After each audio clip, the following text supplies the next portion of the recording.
Scotland Yard, that's right, confirmed this morning that they're going to issue 20 fixed penalty notices for people that broke COVID rules at the height of the pandemic. I've just come back from a Downing Street briefing.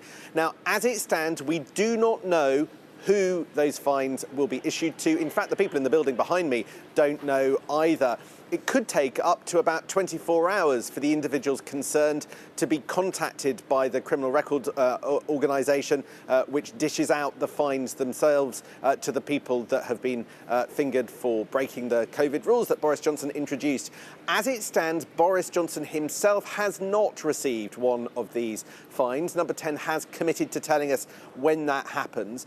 But we might not know pretty much anybody else who gets the names disclosed publicly by Downing Street. Scotland Yard won't tell us who is going to be getting fined at any point, and the government has decided that it's not going to ask staff members, and it won't be told themselves by Scotland Yard.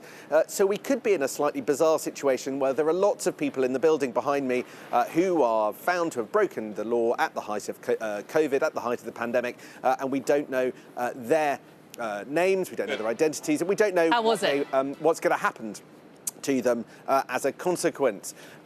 But what also Downing Street said today is that Boris Johnson's going to be reluctant to comment on this whole affair until after the police, both the police investigation is concluded, and that might take weeks, if not months, for all of the different lines of investigation to wrap up, but also until after then an internal government inquiry into what went on is concluded as well. So we could be looking at weeks and weeks and weeks until Sue Gray, the official that we were talking about at the start of the year, concludes her report, and then Boris Johnson says something to the Houses of Parliament. Because as it stands, Jane, we are in a surreal situation this morning.